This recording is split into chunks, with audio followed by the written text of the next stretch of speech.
What is up, everybody? I'm hoping you're all well. Back again with a second movie review that I'm going to be recording today. My voice is going, it's so bad, but I'm here to talk about a movie that I was very excited about. From seeing the trailer when it first came out around 2020, I know this movie was released back in 2020 in the US, we're just getting it now in the UK, and I thought I was going to have to wait until the Blu-ray release to actually watch this movie, but to my surprise, they released it on the big screen, and I'm very happy I got to see it, because the trailer just looked hilarious. It looked like a good, fun slasher. And if you haven't guessed what that movie is by now, or you haven't read the title, because obviously it gives it away there, I am of course talking about Christopher Landon's latest horror comedy, that being this film.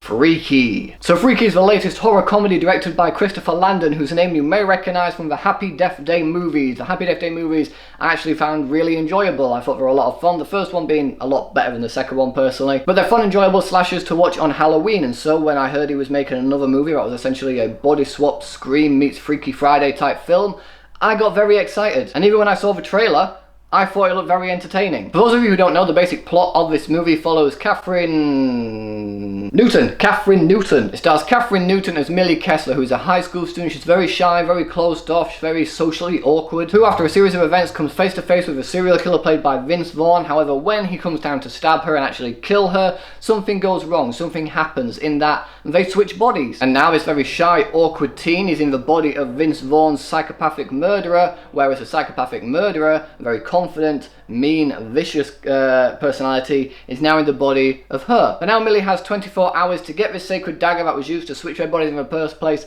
stab herself, her own body, but obviously not fatally, to then switch their bodies back, otherwise she's going to be trapped in this psychopath's body for the rest of her life. And where to even start with this movie? I mean, honestly, I love this movie. I had a really good time with this movie. I thought it was a lot of good fun, very entertaining, very funny, and the main performances, especially by Kathryn Newton, I thought was fantastic. Obviously going from this very shy, closed-off character who's very socially awkward when interacting with people, go from that to being a very confident, intelligent, psychopathic murderer was just fantastic to see. I thought she portrayed both sides of these characters really well. I definitely allowed her to play with her acting ability and show her range just by playing these two different personalities. Her two friends also gave great performances. I thought they had great chemistry together. The back and forth that they shared with each other was very good. I actually bought into their friendship. They were very self-aware as well, making references to how horror movies work. One line in particular absolutely floored me. I believe it's in the trailer, but just in case it's not, I'm not going to say what it is, but it's based on the characters as to who they are and the colour of their skin. And it's in reference to how those sort of characters don't necessarily make it out of situations like this, and honestly it just floored me. I thought it was a very hilarious line. And then you have Vince Vaughn playing this psychopathic murderer who then goes on to portray this very shy, enclosed teenage girl,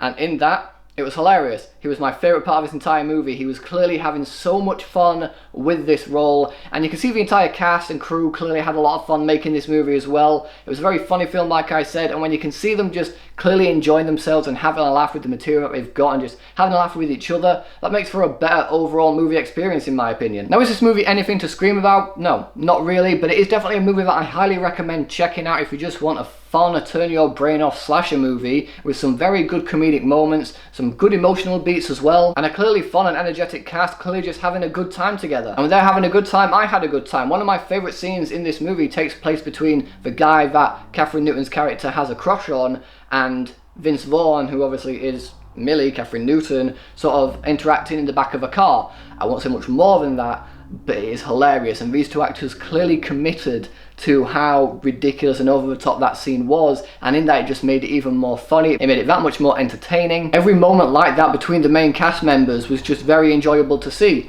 Having said that, there are some issues with the movie, of course. There are some side plots and some side characters that aren't necessarily all that memorable. For example, there's a teacher in this movie who just doesn't act like a normal sort of teacher, and I hated that in this film. Granted, it's there to make you hate him so that, you know, when something happens that you're like, yeah, fuck that guy. But it just felt very out of place for me. There's also a bit of tension between Millie's family, which is clearly set up in that her father has passed away, so the mother's a bit of a drinker, the sister is just a workaholic, and Millie's just doing her best to try and hold herself together so that she doesn't break down in front of her mother or sister to make things harder for them. She clearly cares about her family, but she doesn't want to open up to them because she can see they're already going through something. She doesn't want to add to that. While that whole idea is very intriguing and very interesting, I think the way that they portrayed it in this movie I just didn't really care about, to be honest. I thought the whole side plot with the mother being a bit of a drunk, obviously due to her husband's passing, was purely there to set up the fact that Millie needs to be alone for the killer to find her and then for them to switch bodies, and I feel like that's the only reason they had that like that. The sister being a workaholic actually made more sense and it actually had played an integral part into the plot, but I don't think they really did too much to really flesh out the relationship between her and Millie in the movie, and so in that when certain scenes are going down, I just didn't care as much about them as I probably should have. And just going back onto Millie's character for a second as well, obviously I mentioned she's a very nerdy, sort of closed off character, very awkward in social situations,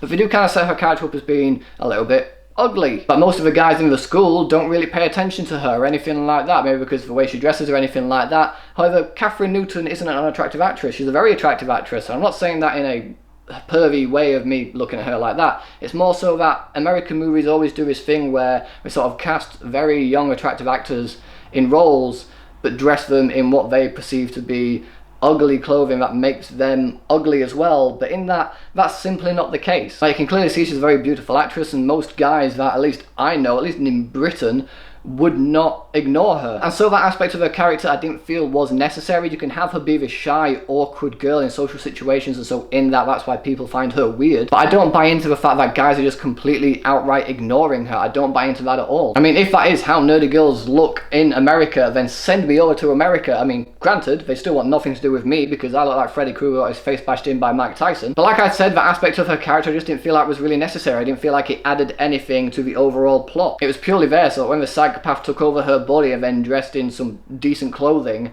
that everyone's like, oh my god, she's beautiful, and you look at it and just go, well yeah, her face didn't change. She's still an attractive actress, she's just changed her clothing. And while this movie isn't exactly perfect in terms of story and plot or anything like that, there are a few plot holes here and there, I can kind of brush past it because, like I said, the cast were all just clearly having a good time. In that, I was having a good time. It was very funny, it was very self-aware. It was just a really entertaining movie. I just enjoyed watching it in the cinema, and so I can't say I was disappointed by the film. Like I said, it's Scream meets Freaky Friday. What are you expecting from a movie like this? But my biggest issue with this movie was more the ending. Now, I understand they ended at a certain point where it looked like it could have been setting up a sequel, and maybe Christopher Landon was like, no, I don't want to do a sequel, so I'm going to tack on this other bit of an ending to definitively say there's going to be no sequel to this movie. Granted, I don't really see how they could have done a sequel to this movie. Obviously, it's a body swap slasher. It would have been very intriguing to see how they would have done a sequel, and to be fair, I liked the characters enough and thought it was funny enough that I wouldn't have minded seeing a sequel with the way that they could have ended it. But the fact that they went against that and did a definitive ending, which I won't obviously spoil for you guys, it kind of rubbed me the wrong way. It felt very tacked on, it felt very forced, and so in that, the last part of this movie I wasn't a big fan of. I feel like it had its perfect ending and they chose to ignore that, or maybe the studio chose to ignore that, or maybe the studio was like, we want this ending, but Christopher Landon was like, no, I don't want a sequel, I want this ending. Whatever it was, the last part of this movie I didn't really like. But other than that, guys, I do recommend checking this movie out if you do get a chance. I thought it was a very fun time in the cinema, and so for all those reasons, I'm going to give Freaky 3 stars. So, Freaky, have you guys seen it yet? What do you guys think about it? Whatever your thoughts are, let me know in the comment section below. Thanks so much for watching. If you like this video, please give it a thumbs up, share it with your friends, and for some more videos just like this one, then subscribe to my channel for more. Thanks again for watching. You guys are awesome, and I will see you all in the next video.